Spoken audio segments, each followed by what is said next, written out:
काळात गावातला प्रतिष्ठित माणूस जर समोरून गुरुजी आला आणि एखादा व्यक्ती जर बिड्या वाढायचा नाद असेल तर त्या प्रतिष्ठित माणसाला पाहिल्यावर बिडी जर खाली टाकली तर त्याला दिसल, म्हणून प्रतिष्ठित माणसं अशी मांडीला विजवीत होते. बिडी पोळाली तरी हरकत नाही, पण मांडीला वीज होत होते, हा नियम होता. आता प्रतिष्ठितच म्हणतो चुना आहे का रे? काय काय काय शिस्तत आहे. प्रत्येकानं आपोआपली पाळायची असती. शांती ब्रह्म एकनाथ महाराजांना बघितल्याबरोबर असा दरारा वाटायचा. त्यांच्याकडे बघितल्याच्या नंतर जगाचा बाप त्यांच्या स्वरूपात दिसायचा. आणि होतेच ते भानुदासाची कुळी, महाविष्णूचा अवतार, प्रत्यक्ष पांडुरंग परमात्मा. अरे जी बाई, लेकरू कोणाचं रडतंय? मालक माझंच रडतंय. कुठं आहे ते लेकरू? ए बाहेर ये रे. बोलवलं, जवळ घेतलं. का रडतोस रे? गाल सुजलेला होता, एकीकडचा गाल सुजलेला होता. बाई मा याचा गाल सुजलाय ग. जी मी मारलंय त्याला. का मारलंय? ते गुळ मागतंय. महाराजांनी सांगितलं अगं तुझाच मुलगा आहे का? हो. मग याला गुळ दे ना तू. बोललीच नाही. अगं मी एकनाथ बोलतोय, याला गुळ दे ना तू. बोललीच नाही. नाथांनी सांगितलं अगं तुला ऐकायला येतं ना, मी म्हणतोय हे तुझा मुलगा आहे, गुळ मागतोय, मारणं कुठं आई आहेस ना तू, जन्मदाती माय आहेस, याला गुळ दे ना तू. ती बोलत नव्हती, पण नाथांची वाणी ऐकल्यावर डोळ्यातून पाणी येत होतं. अगं माझ्या प्रश्नाचं उत्तर तू रडणं नाही ग. तिनं चौथ्या वेळेस सांगितलं मालक मी माय आहे, पण याला गुळ देण्यासाठी माझी लायकी नाही, याला गुळ पुरवण्यासाठी माझी परिस्थिती त्या योग्यतेची नाही. ठीक आहे काही काळजी करू नकोस. स्नानाला चालले होते नाथ महाराज. त्याच्या तोंडावरून हात फिरला. का रे तुला गुळ जास्त आवडतो? होय. मग पुरणपोळी आवडन का? त्या लेकराच्या तोंडातून हुंदका आला. नाथांना सांगितलं बाबा गुळ मागितल्याच्या नंतर जन्म दिलेली माय तोंडात मारती, गुळ मागितल्याच्या नंतर जन्म दिलेली माय तोंडात मारती, तर पुरणपोळी मागितल्याच्या नंतर लाकूड पाठीत टाकील. नाथांनी सांगितलं आता तिला मागू नको, मी पुरणपोळी देत जाईन. आणि वापस आणलं घरी. गिरिजा, ए गिरिजा, नावानं बोलायची त्या काळात बरं माणसं. काय वजन होतं. बायकोला नावानं बोललं पाहिजे. रुक्मिणी, ए सावित्री, ए दुर्गा, ए वत्सला, ए शेवंता, ए मुग्धा, नावानं बोललं पाहिजे. आता माणसं नावानं बोलून मग त्या म्हणाल्या विवेक, ए विवेक. म्हणलं बाई विवेक कोण? माझे मालक. म्हणलं मला नाही चहा प्यायचा. ती म्हणली का? म्हणलं नवऱ्याला जर एकिरी बोलायलीस तर महाराजाला गॅसच्या पाईपनं हाणशीन तू. मी येतो माय, येतो येतो. नका बोलत जाऊ तसं, तुम्ही माणसांच्या बायका आहात.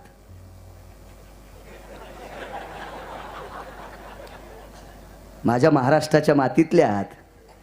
तुम्ही किती पवित्र आहात सांगू तुम्हाला. कशामुळे सांगतोय? माझं तुमचं काय भांडण नाही. त्यातली त्यात मुंबई पोस्टवर भांडण करायला कशा लिहू मी? कशामुळे सांगतोय माहितीये का?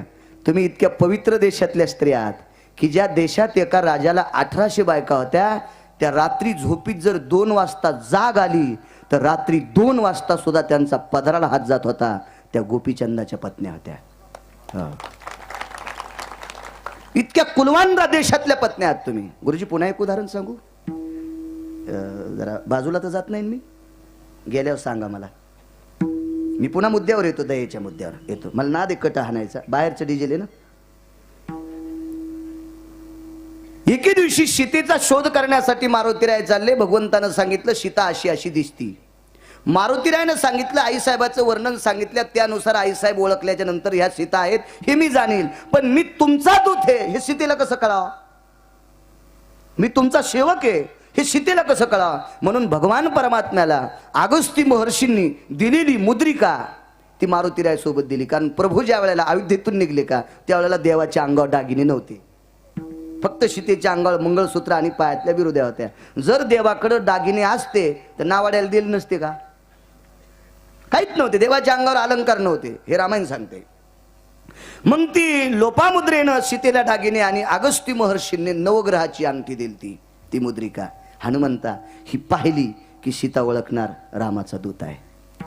अशोक वाटिकेमध्ये ह्या किती पवित्र आहेत सांगतोय तुम्हाला. अशोक वाटिकेमध्ये सीताई साहेब त्या झाडाखाली बघितल्याबरोबर त्यांच्या पुढे अंगठी टाकली. मालकाचा स्पर्श झालेली अंगठी पाहिल्याबरोबर तिचा आचळू सरसावला. हे काय गांजा वाढणाऱ्यांनी लिहिलं नाही. मालकाचा स्पर्श झालेली अंगठी, भगवान प्रभू रामचंद्राच्या शरीराला स्पर्श झालेली अंगठी, त्या अंगठीत राम पाहिले आणि डोक्यावरचा पदर पुढे सरकिला. ही भारतीय संस्कृतीतली स्त्री आहे.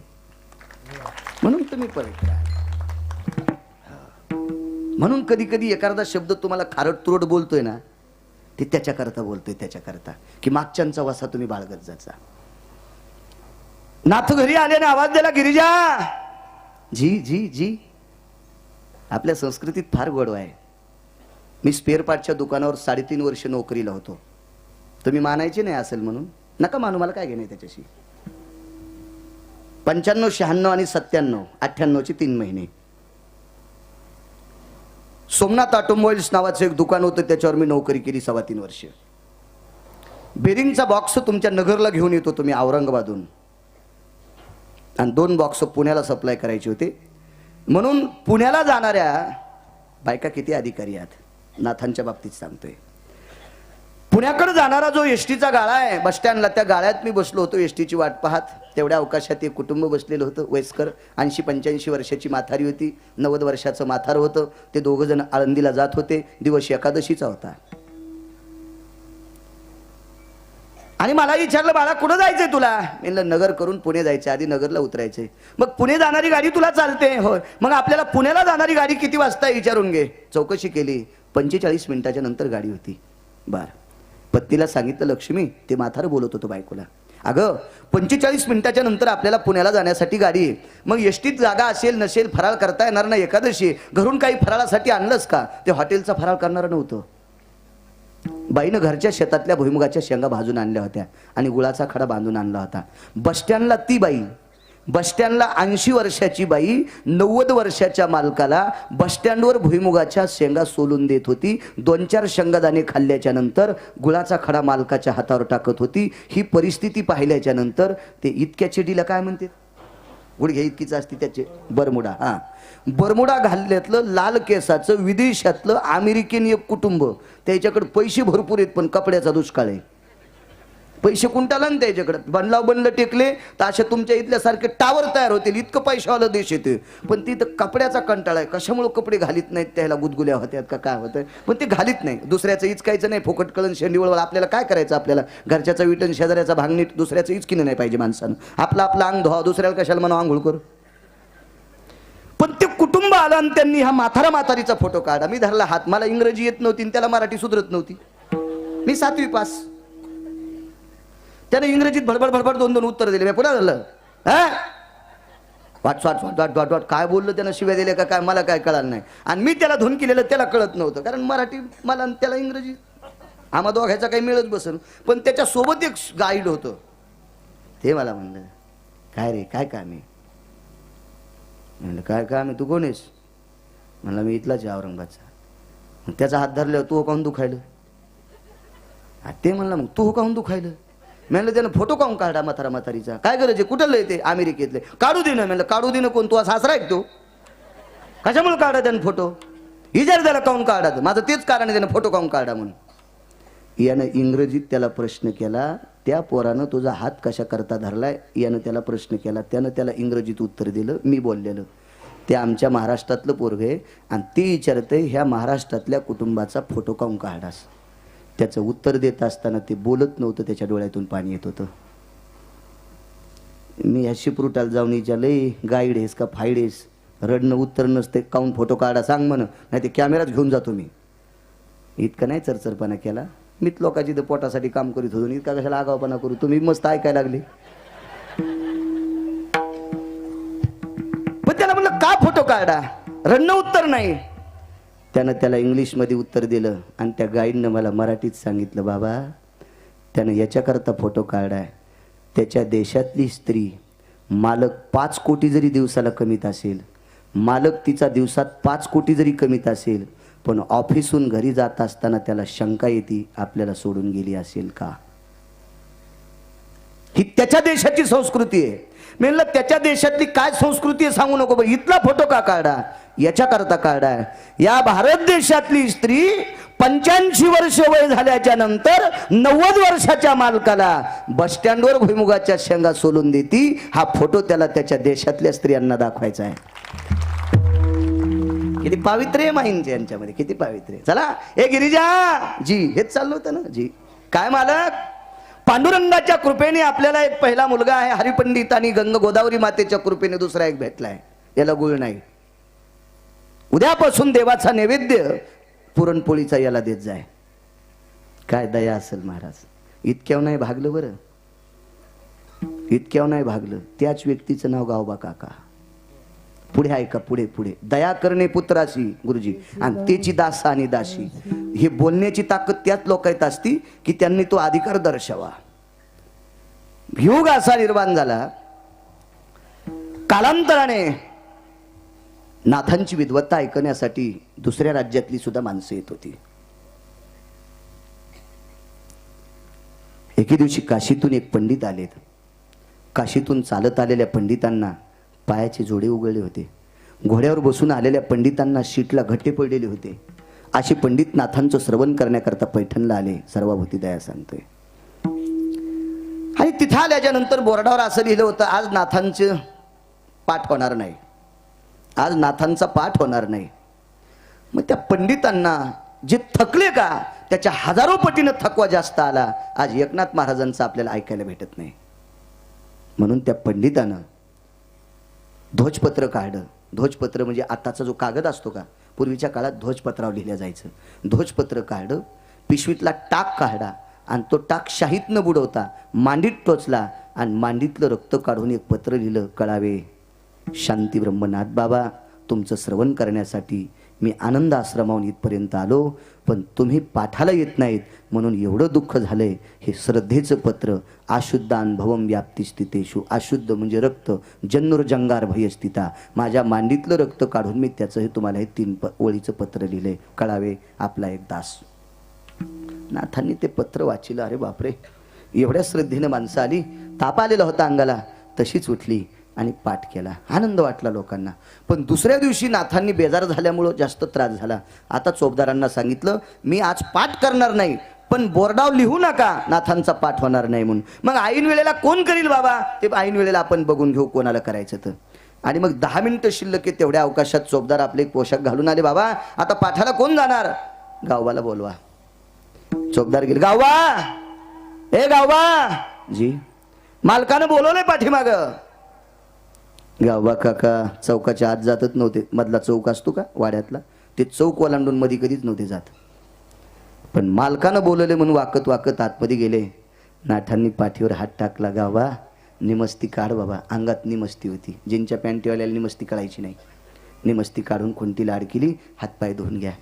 हातपाय धुतले आणि नाथांनी सांगितलं, गावबा ते खुंटीला उपरणे ते घेऊन या. नाथांच्या उपरण्याला स्पर्श करायची सुद्धा भीती गावबा काकाला वाटत होती. लीनता किती असेल त्या काळातली, नम्रता किती असेल. अरे गावबा घे ना बाबा. मग ते खुंटीवरलं उपरणं काढलं. नाथांनी ते उपरणं उकललं आणि गावबा काकाच्या अंगावर टाकलं. गावबा आज माझ्या जागेवर पाठ तू करशील. दया सांगतोय दया. आपण कमवलेली संपत्ती कोणाला असती, आपल्या मुलांना. ठीक आहे, एखाद्या महाराजाचा मुलगा येडवाकडं जरी कीर्तन करीत असेल तर ते म्हातारा झाल्यावर त्याच्या जागेवरची परंपरा कोणाला असती, मुलाला का दुसऱ्याला, अद्याप नाही. मग एकनाथ महाराजांचे हरिपंडित नावाचा मुलगा एवढा विद्वान, एवढे विद्वान हरिपंडित होते की त्यांना पंडितच नाव त्याच्यामुळे पडलं होतं की नाना प्रकारच्या तत्वसिद्धांतिक लोकांच्या रस्वदीर्घाच्या आयभयव्याप्ती कालाचा खंड विकान्मक परिभेद परिच्छिन्ना भयव्याप्ती जायते कृतुराभासितायाम रस्वदीर्घा भयव्याप्ती तंतुयाम चतुर्दश भागा. केसाचे उभे 14 भाग करायचे. केसाचे उभे 14 भाग करायचे. उभे एका केसाचे 14 उभे भाग, उभे आडवे नाही उभे. तर एक भाग किती बारीक असेल कल्पना करा. तयाम तत्व आला भयम व्याप्ती रस्व दीर्घा काला खंड विन्मका सिद्धम प्रचुरा भवत जायते. इतकी विद्वत्ता प्रांग असणारे हरिपंडित यांना तिथं न पाठविता गावबा काकाला पाठविले.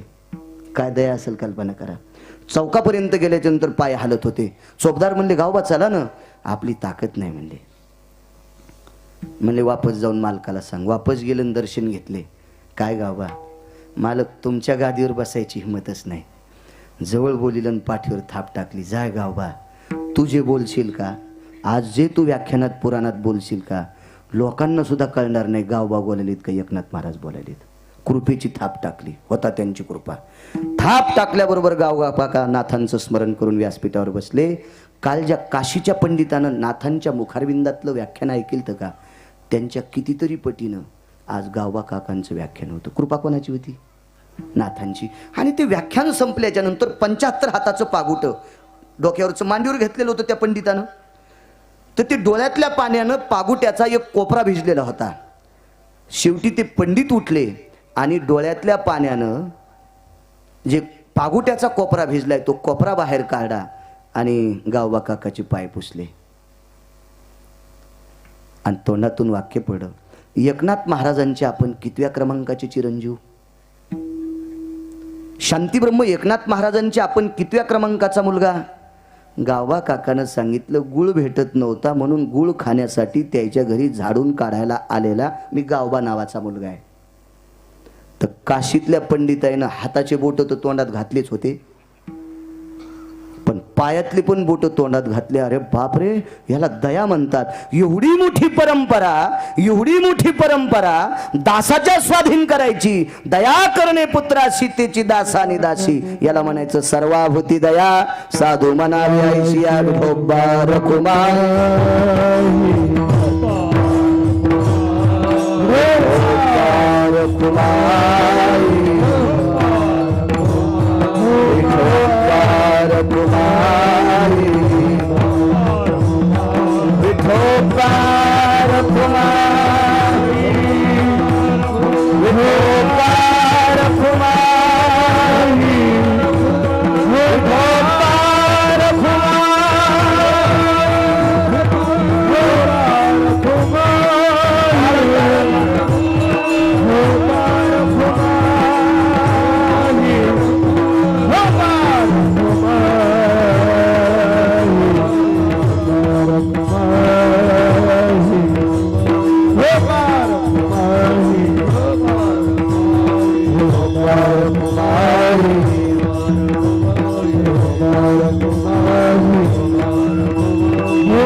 मरून जाईन ना गुरुजी गिरगावकर. हे दया सांगल्याचा उपकार फेड नाही का लिवाय? त्याला काढू लागा ना कोणतरी आता.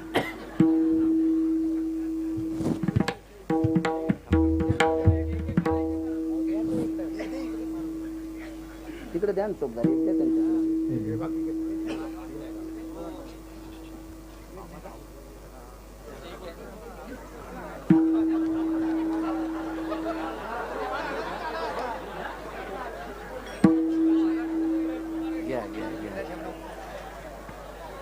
सर्वाभूती दया साधू म्हणावे आयशिया. गुरुजी टाइम संपला ना आपला. जग ब्रह्मरूप जाण हेची साधूचे लक्षण. विश्व ब्रह्मरूप वाटलं पाहिजे. बरोबर 11ला जर सोडलं तर तुम्ही म्हणताल गिरगावकर जरा विचित्र झालाय, काट्यावर सोडलंय. विश्व ब्रह्मरूप वाटलं पाहिजे. द्रौपदीची 5 लेकरं अश्वत्थाम्याने कापली. 5 मिनिटं घेतो, जास्त नाही, मलाही जायचंय दूर पुन्हा. 27व्या दिवशी जगाचा बाप द्रौपदीला भेटण्यासाठी गेलाय.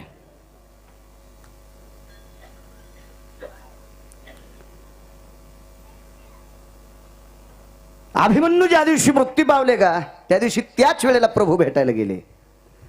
पण ज्या वेळेला द्रौपदीचे 5 लेकरं अश्वत्थाम्याने कापले त्या दिवशी 27 दिवस भगवंत भेटायला जात नाहीत. याचं एकच कारण होतं, द्रौपदीच्या डोळ्यातलं पाणी पाहायची ताकद देवात नव्हती.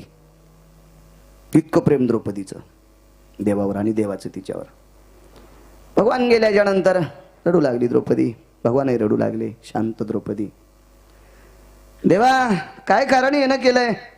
काय नाही ताई, तुझ्या मुलांना मारणारा आरोपी सापडलाय. जी आज सापडलाय? होय. कोण आहे? अश्वत्थामा. कुठे आहेत अश्वत्थामा?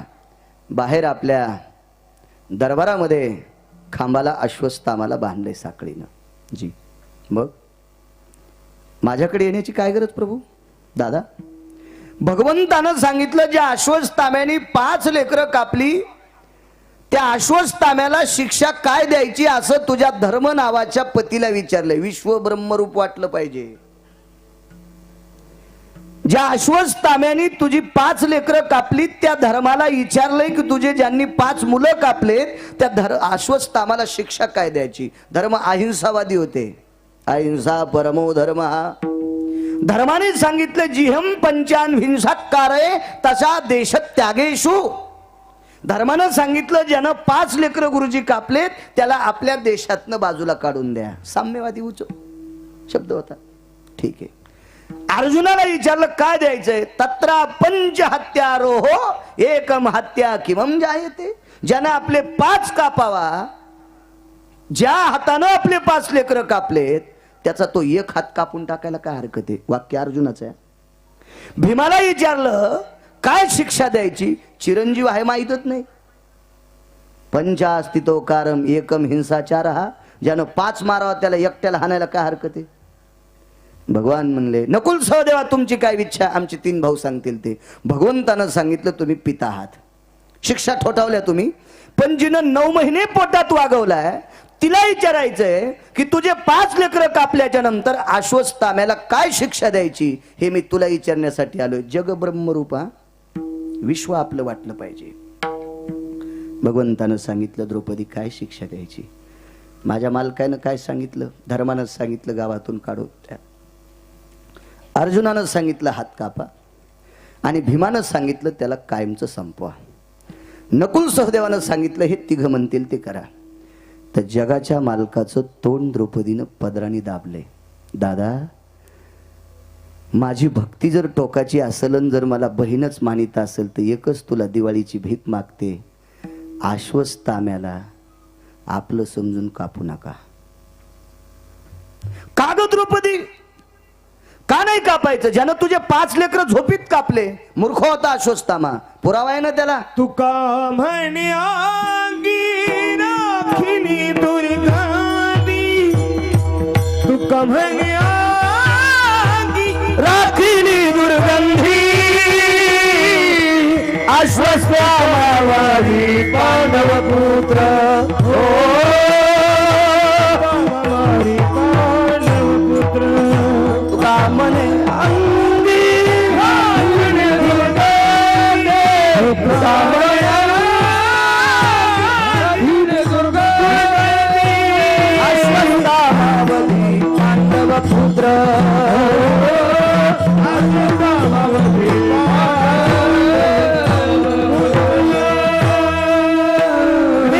टोक संपलेला अश्वत्थामा. तुका म्हणे अंगी राखिली दुर्गंधी.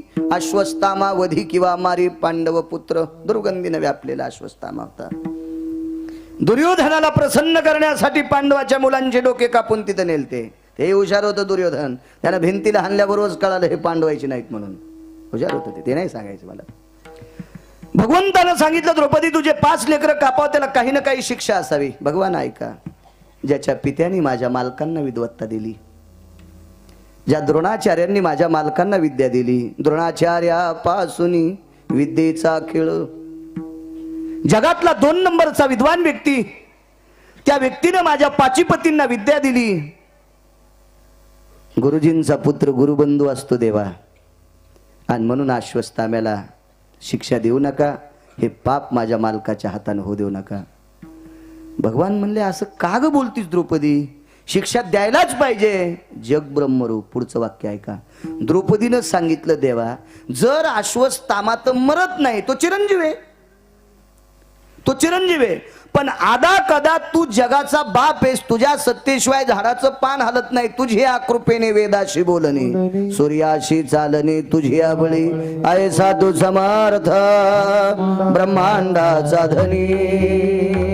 या सर्व विश्वाचा तू समर्थ धनी आहेस, म्हणून तू एखाद्या वेळेस चिरंजीव अश्वत्थाम्याला तुझ्या प्रक्रियेनं मारू शकतोस. पण अश्वत्थामा मारल्यावर माझे 5 जिवंत होतील का? भगवंतांनी सांगितलं नाही. मग पुढचा मुद्दा आहे का, माझे 5 मृत्यू पावल्याच्या नंतर जितकं मला दुःख झालंय, तितका एकुलता एक अश्वत्थामा मेल्याच्या नंतर कृपीला दुःख होईल. कृपी ही द्रोणाचार्यांची पत्नी. मग एका बाईनं, एका स्त्रीनं दुसऱ्या स्त्रीच्या दुःखात आनंद व्यक्त करावा, हे स्त्री जीवन आहे का देवा? त्यानं थोडंसं घाणेरडं काम करावं आणि घाणीचं उत्तर आपण घाणीनं द्यावं, हे विधी कर्तव्य देवा. जसे माझे 5 लेकरं, तसाच अश्वत्थामा कृपी मातेचा एक, त्याला मुक्त कर. जग ब्रह्मरूप जाण, हेची साधूची लक्षण, सर्वाभूती समदृष्टी. साधूची दृष्टी गोष्टी गुरुजी सारखी असली पाहिजे.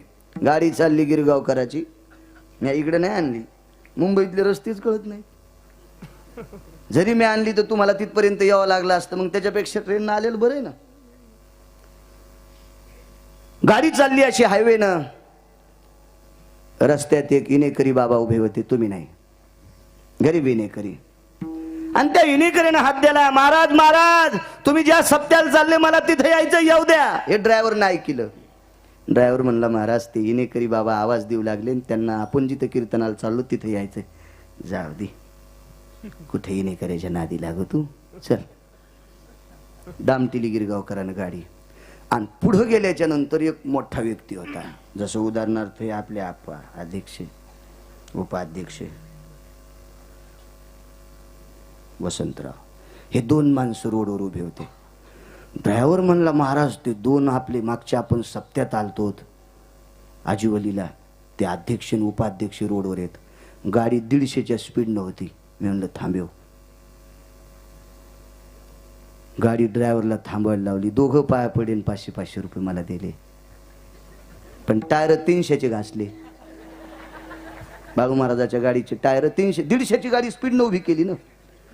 500 रुपये पाया पडून देतात म्हणून गाडी थांबवायची, आणि निष्ठावंत विनेकरी गाडीत बसायला म्हणून, फुकट बसायला म्हणून त्याला उभी नाही करायची. असा जर महाराज करीत असेल तर त्याच्यासारखा डुक्कर जगात कोणी नसेल.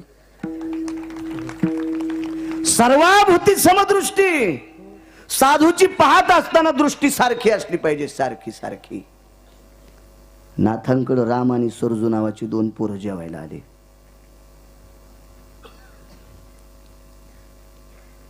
ते नाल्या उपसिनार होते, झाडून काढणारे. पण शांतीब्रह्म एकनाथ महाराजाच्या घरात भात शिजत होता, सुगंधी तांदळाचा. भाताची प्रक्रिया तर तुम्हाला भरपूर माहिती, कारण तुमच्याकडे आगरच भाताचा. सुगंधी भात. राम म्हणला, सरजू काय सुगंधी भात आहे रे, काय सुगंधी भात आहे? ते म्हणला, अरे आपण काम करणारी माणसं आहेत रे, झाडून काढणारी माणसं आहेत, आपल्याला कुठं गरम भात भेटत असतो का? ही गिरिजा काकीनं वरून येताना ऐकलं. शेवटचा पुरावा. अरे बापरे, 10 मिनिटं पुढे गेलेत. गिरिजा काकी खाली आल्या. नाथांना सांगितलं, धनी राम सरजूला भात खाण्याची इच्छा झाली. नाथांनी सांगितलं, वाढ ना मग.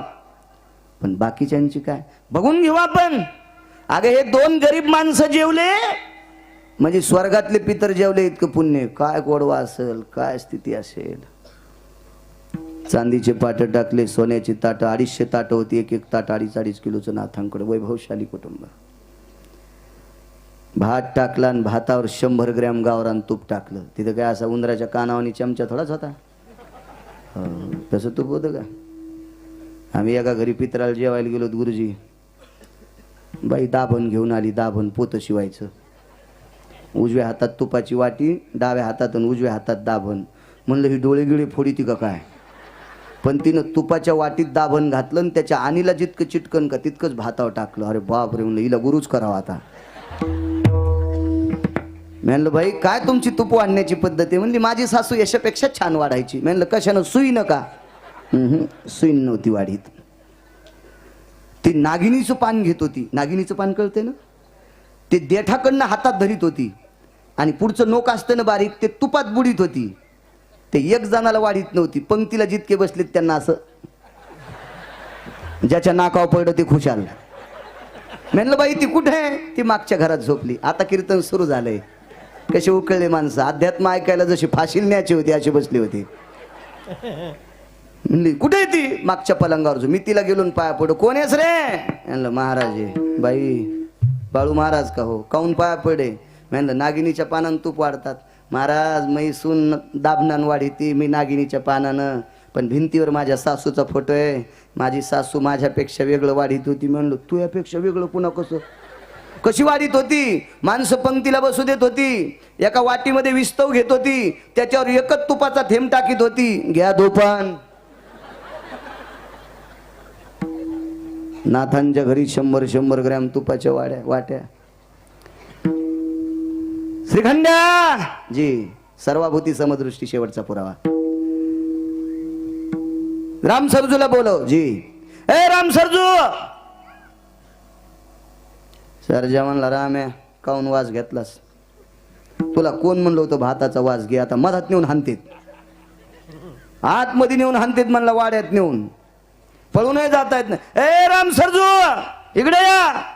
वाकत वाकत मधात आले. हा चळचळ कापत होतं. नाथांचा वाडा होता.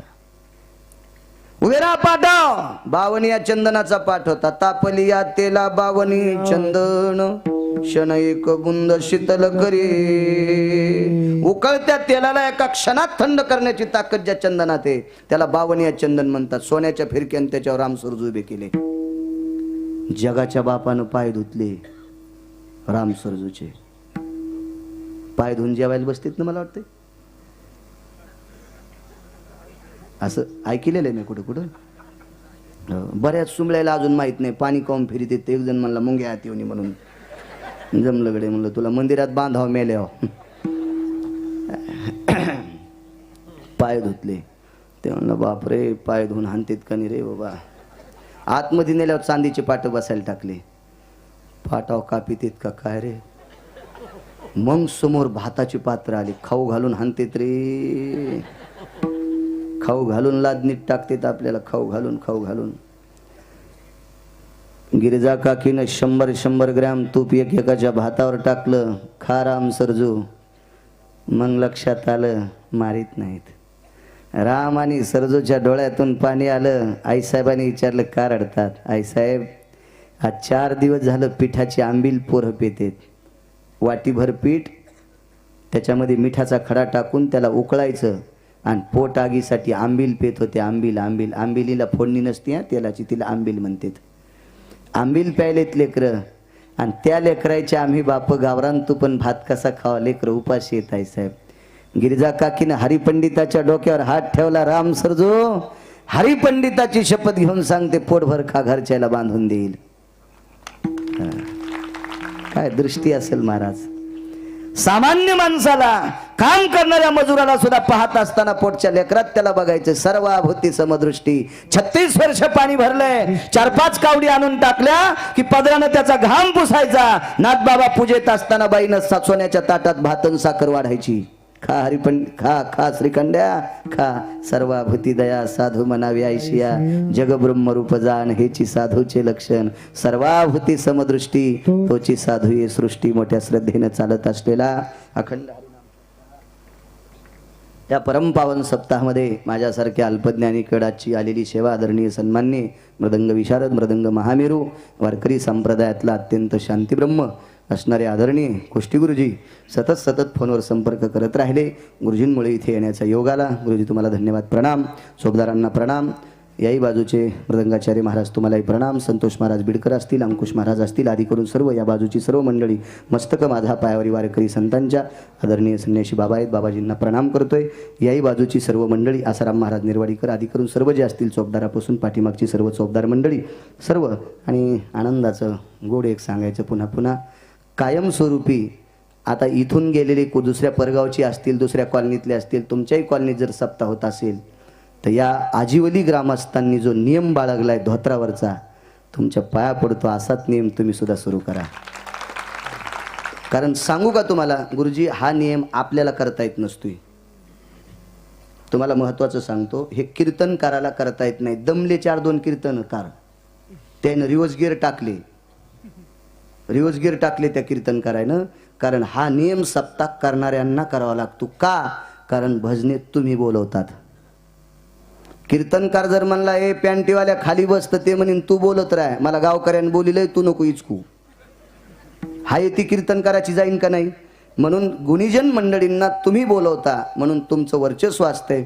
कीर्तनकार त्यांच्या विरोधात जाऊ शकत नाही, कारण तो बोलू शकतो कीर्तनकाराला. म्हणून परंपरा राबवायचं काम तुमच्यात आहे. तुम्ही धर्मकार्य करता. आज जसं आसारामजीला आता नेसं जा, धोत्राला कमी नाही ना, गिरगावकराला 100-200 धोत्र आहेत. गिरगावकर मेला तो धोत्रात जळण, इतके तुमच्या महाराजाला धोत्र आहेत. तुम्ही काहून चव घालायले आहे का नाही? नेसायला पाहिजे त्याला धोत्र, नेसायला ते सलवार घालतात. आता इथून पुढे कायमचा